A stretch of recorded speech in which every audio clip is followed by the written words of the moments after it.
በቲያትሮቹ በግጥሞቹ እንደዚሁም ደግሞ በቃለ ምልልሶቹ ሁሉ ስለ ሀገርና ስለ ሰው ልጆች ክብር የሚያነሳ ጀግና ነው ዛሬ ማወሳላችሁ። ይህ ሰው ጸጋዬ ገብረመድህን ይሰኛል። በተለይ ሊሞት አካባቢማ ይህንን የሚያወሳ አስገራሚ ግጥም አውርሶን ሰጥቶን ጽፎልን ያለፈው ግጥሙ አላነብላችሁ። የማይነጋ ህልም ሳልም የማይድን በሽታ ሳክም የማያድግ ችግኝ ሳርም የሰው ህይወት ስከረክም እኔ ለኔ ኑሬ አላውቅም። ጸጋዬ ገብረመድህን ከናቱ ከወይዘሮ ፈለቀ ዳሰኝና ከአባቱ ከአቶ ሮቤል ቃዌሳ ጣሊያን ኢትዮጵያን በወረረበት በተለይ በትኩስ ወቅት ነሐሴ 11 1928 ዓመተ ምህረት በአምቦ ቦዳ ገበሬ ማህበር ውስጥ እንደተወለደ ነው የሚነገረው። እንግዲህ ጸጋዬ ገብረመድህን ሲነሳ አባቱ ሮቤል ቃዌሳ አብረው ይነሳሉ። እሱ ልክ በተወለደበት ጊዜ በተለይ ጣሊያን ኢትዮጵያን የወረረችበት ወቅት ስለነበረ አባቱ ሀገር ተወራ እንዴት እኔ ቤት እኖራለሁ ልጅም ንብረትም ህይወትም ሊቀጥል የሚችለው ሀገር ስትኖር ነው ብለው ሀገርን አስቀድመው እንግዲህ ወረራውን ለመመከት ወደ ጦር ሜዳ የዘመቱ ጀግና ናቸው። እንግዲህ ጸጋዬ ገብረመድህን ልጅነቱ በዛ ይጀመር እንጂ በኋላም ላይ በተለይ ከናቱ ቤተሰቦች አካባቢ ከቤተ ክህነቱ የተማሩ ሊቃውንት ስለነበሩ አብረዋቸው ተሰደው መተው ኖሮ ጸጋዬን አብሮ የማሳደግም አብሮ ከነሱ ጋር የማሳለፍም እድል እንዳገኘ ነው የሚነገረው። እንግዲህ እዛ ውስጥ በማደጉ እናቱ ወደ አንኮበራ አካባቢ የመጡ የናቱ ቤተሰቦች እዛው ቤት ውስጥ የቤተ ክህነቱን ትምህርት በተለይም ዳዊትን መልእክተ ዮሐንስን ንባብን ቅኔን ጨምሮ በርካታ አድርገው በስፋት ግዕዝንም እንዲማር አግዘውት ኖሮ ከአፍ መፍቻው ቋንቋው እኩል በደንብ አማርኛን እንዲናገር አግዘውታል ተብሎ ሲነገር ሰምቻለሁ፣ ሲነገር አንብቤያለሁ። የተለያየ ቃለ ምልልሶችም እንደዋቢ ሲደረግ ሰምተናል።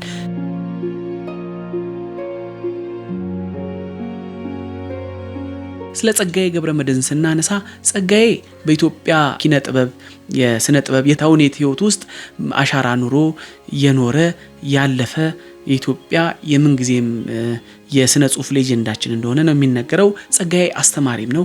ታላቁ አዲስ አበባ ዩኒቨርሲቲ በማስተማር የጸጋዬ ቤት ግጥም እስኪባል ድረስ ራሳቸው ቅን የሆኑ ግጥሞችን ራሱ የፈጠረ ያስተማረና ዛሬም ድረስ ያኖረልን አስገራሚ ሰው ነው። ስለ ጋሽ ጸጋዬ በርካታ ነገር ማንሳት እንችላለን። በርግጥ እንግዲህ ጋሽ ጸጋዬ ስነ ጽሁፍን አልተማሯትም፣ ግን አስተምረዋታል። በማንበብ በመኖር ለብዙ ለትውልዱ የሰጡ ጀግና ናቸው። በነገራችሁ ላይ ጋሽ ጸጋዬ አሜሪካን ሀገር ሄደው በህግ ትምህርት እንደተማሩና በኋላም ላይ እንግዲህ ኢትዮጵያ ውስጥ መጥተው ከመጡ በኋላ በርካታ የጽሁፍ ስራዎች እንደሰሩልን የምናውቀው ሀቅ ነው።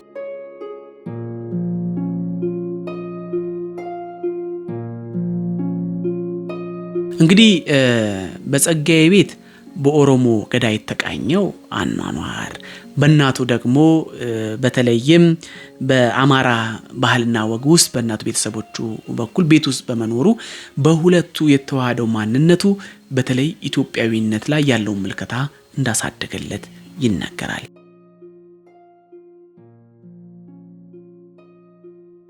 ጋሽ ጸጋዬ በርካታ ስራዎችን ሰርተዋል። በነገራችሁ ላይ ጋሽ ጸጋዬ የደረሷቸው ድርሰቶችን አንድ ባንድ ብንመነዝራቸው ብንገልጻቸው በተለይም የተለያዩ ኢትዮጵያን ክፍሎች ሳይነኩ ያለፉበት ስራዎቻቸውን ማግኘት ይከብዳል። ላብነት ማንሳት እንችላለን። አዋሽ ህመምህ ምንድነው? ህመምክስ አንተስ ምንድነ? ከውሃ ወዝ የተለየ መቼስ ልዩ ትንግርት የለህ። እንደ ሴቴ ሸረሪት ጽንስ ራስን በራስ ዋጥ ያለህ እስከ መቼ ይሆን አዋሽ ሲያሳድድህ ሲያቅበዘብዝህ ላትዘልቀው ላያዘልቅህ አሸዋ ላሸዋ ድኸህ ውስጥ ለውስጥ ምሰ ጠልቀህ የምድርን ማህፀን ቦርቡረህ ዋልታን ቁልቁል ሰንጥረህ እናትህ ውቅያኖስ ማህፀን ላትገባት ባክናለህ።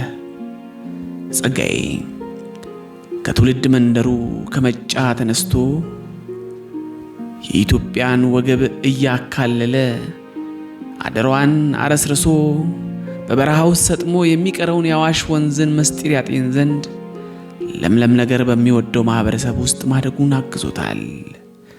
ራሱም ይላል ውሃ በህይወቴ ትልቅ ስፍራ ይዛል።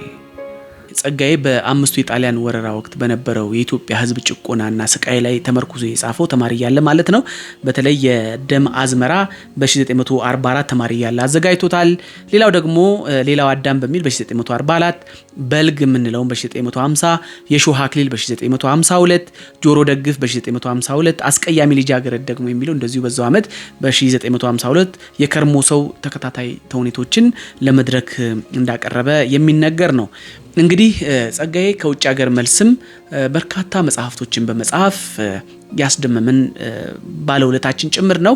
ጸጋዬ በተለያየ የእድሜ ዘመን ውስጥ ኢትዮጵያን ማህበራዊና ፖለቲካዊ ክዋኔዎችን በጣም በመታዘብ የኖረ እንደመሆኑ መጠን በስነ ጽሁፎቹ ውስጥ በአንድም በሌላም በኩል በተዘዋዋሪ እየጻፈ እየነገረ ያኖረ የሚሰማውን ስሜት ደግሞ በየቃለ ምልልሶቹ ሲናገር የነበረ የኢትዮጵያ የምንጊዜም የስነ ጽሁፍ ጀግናዋ እንደሆነ የምናውቀው ሀቅ ነው።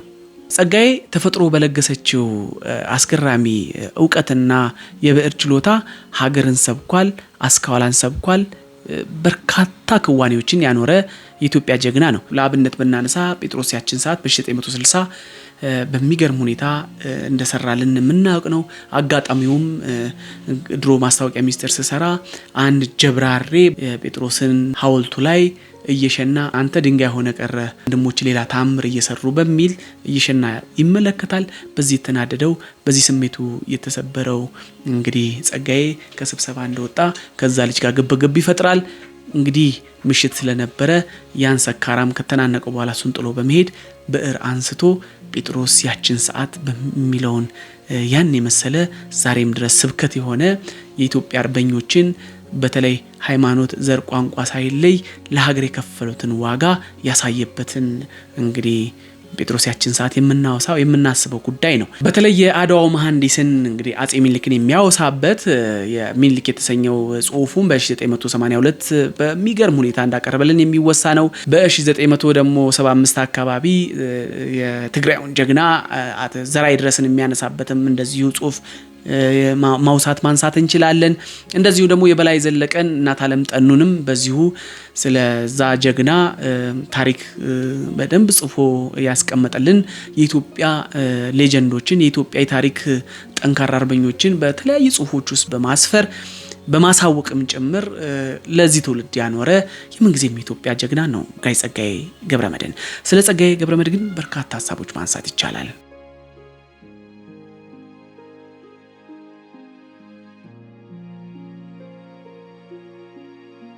እንግዲህ ጋሽ ጸጋዬ ገብረመድህን በተለይም በአማርኛና በአፋን ኦሮሞ ቋንቋ የሚጽፋቸው ግጥሞች ባለ ሁለት መንታ በመባል የሚታወቁና እንደውም በጣም በርካቶች ለማማሪያ ለማስተማሪያ የሚጠቀሙባቸው ጽሁፎቹ ታሪክ ሲነግርለት የቆየ ከስራዎቹ መካከል ተጠቃሾቹ ናቸው።